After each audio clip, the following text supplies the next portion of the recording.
नमस्कार दोस्तों।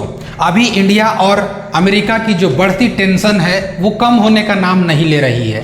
सब लोगों को पता है कि अभी पाकिस्तान और इंडिया जिस प्रकार से ऑपरेशन सिंदूर में उलझे हुए थे, उसके बाद बार बार अमेरिका यही बात को दोहरा रहा था कि हमने भारत और पाकिस्तान के बीच में युद्ध रुकवा दिया। भारत जो कि एक परमाणु संपन्न देश है, पाकिस्तान भी एक परमाणु संपन्न देश है, लेकिन अमेरिका के राष्ट्रपति डोनाल्ड ट्रंप के अनुसार पाकिस्तान भारत पर हमला कर देता, दोनों एक देश परमाणु हथियार से हमला कर देते, इसलिए इस युद्ध को हमने रोक दिया। जब ये सारा खेल चलने लगा तो न जाने कितने बार ट्रंप ने आकर के ये बार बार कहा कि देखो हमने युद्ध रोक दिया, देखो हमने युद्ध रोक दिया। इसके बाद भारत सरकार को एक लेटर ऑफिशियली रूप से उजागर करना पड़ा जिसमें यह कहा गया कि हमारी अस्मिता भी है, हमारी रक्षा हम खुद कर सकते, हमें रक्षा करने के लिए किसी भी देश की सहारा की कोई जरूरत नहीं है। इतना सब कुछ हुआ, उसके बाद अमेरिका अपने बुलबुले अंदाज में आता है, बौखला जाते हैं ट्रंप, और ट्रंप उसके बाद ये इंडिया पर एलिगेशन लगाते हैं कि इंडिया ठीक नहीं है। तो यही ट्रंप थे जिसको इंडिया में बुलाया गया था, नमस्ते ट्रंप कराया गया था। अब ये सारा खेल होने के बाद जब ट्रंप पगलाते हैं तो इंडिया पर टैरिफ का खेल खेलते हैं।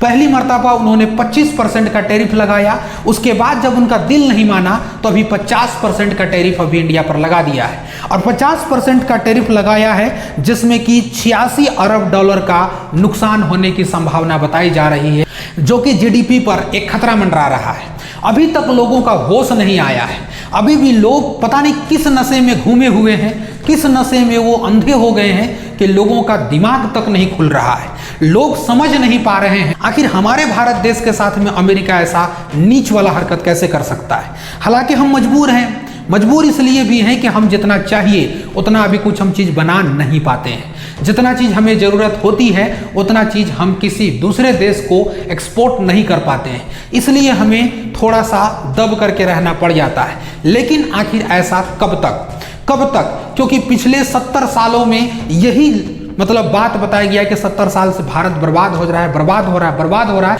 तो न जाने कब भारत आबाद होगा और कब भारत के सपने एक सुनहरे कागजों पे लिखे जाएंगे और कब उनका हेडलाइन बनेगा जो कि ये विकसित भारत है। प्रधानमंत्री बार बार कहते हैं कि हमारा देश को 2047 तक हम विकसित भारत में कन्वर्ट कर देंगे और हर कोई इसको देखेंगे, लेकिन क्या सच में ऐसा हो सकता है?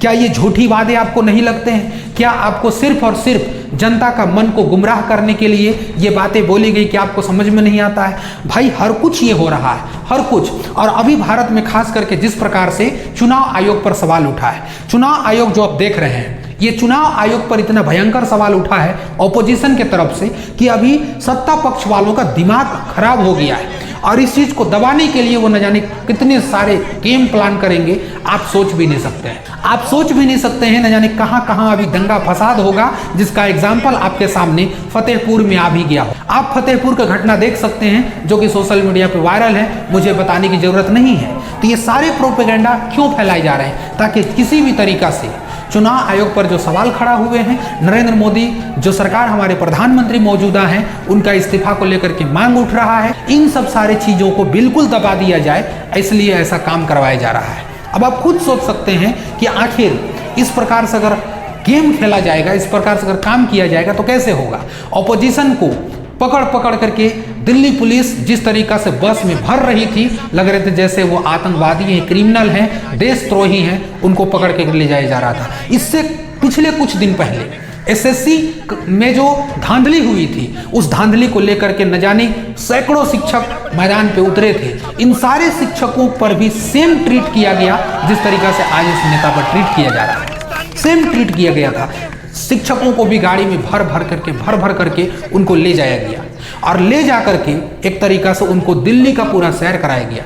पता ही नहीं चल रहा था कि शिक्षक को कहाँ घुमाया जा रहा है। शिक्षक खुद नीचे उतर के कहते हैं कि हमें कोई आइडिया नहीं था कि हमें ले कहाँ जाया जा रहा है। तो ये देश में हो क्या रहा है? कम से कम यार अंधभक्ति भी है, मानते हैं अंधभक्ति है, लेकिन इतनी कैसे हो सकती है कि सच बात भी आपको समझ में ना आए? कैसे हो सकती है? राहुल गांधी ने जिस तरीका से ओपोजिशन का हेड लीडर के बतौर पर हर चीज को ला करके लाइव टेलीकास्ट किया, प्रेस कॉन्फ्रेंस किया। क्या सरकार का दायित्व नहीं बनता है कि वो भी लाइव आए और उसके बाद एक एक वादों को झूठा कर दे? क्या चुनाव आयोग का दायित्व नहीं बनता है कि वो आए और सब चीज को जो है सही, उस चीज को, सच्चाई को दिखा दे? तो चुनाव आयोग ने ऐसा नहीं किया, अपने वेबसाइट से ही कुछ डेटा को डिलीट कर दिया। अब ये क्या हो रहा है खेल? आप इस चीज को समझ नहीं पाएंगे तो आप कब समझेंगे? कब आपकी आंखें खुलेगी और कब आप इस देश के लिए कुछ कर सकते हैं? आज हमें और आपको भी इस देश के लिए कुछ करना पड़ेगा। इस देश के लिए हमें समझना पड़ेगा कि आखिर अंधभक्ति भी है तो एक लिमिट तक, एक हद तक होनी चाहिए। जब किसी के सच्चाई खुलने लगे, सच्चाई को आप पता कीजिए, सच्चाई को आप देखिए कि क्या सच्चाई इसमें है और क्या इसमें झूठ है। लोगों को अब भी सब कुछ झूठ लग रहा है। कहीं ऐसा ना हो कि देश एक ऐसे मुकाम पर पहुंच जाए और वहां पर सिर्फ बर्बादी के अलावा कुछ नजर नहीं आए। आप अगर इस वीडियो को पूरा यहां तक देखे हैं, अगर आपको समझ में आया है तो चैनल में अगर पहली बार आए हैं तो चैनल को सब्सक्राइब करके जरूर जाइएगा। अगर आप बेल आइकन नहीं दबाए हैं तो बेल आइकन दबा दीजिएगा, ताकि कल जब हम और वीडियो डालेंगे आगे तो सबसे पहले नोटिफिकेशन आप तक पहुंचेगी। और अपने रिलेटिव तक जो भी लोग हैं, आप इस वीडियो को शेयर करना बिल्कुल ना भूलें। लोगों तक जरूर शेयर करें ताकि लोग एक एक सच्चाई को जान सके कि आखिर ये सब हो क्या रहा है। मिलेंगे किसी अच्छे से वीडियो में, तब तक के लिए शुक्रिया। जय हिंद, नमस्कार।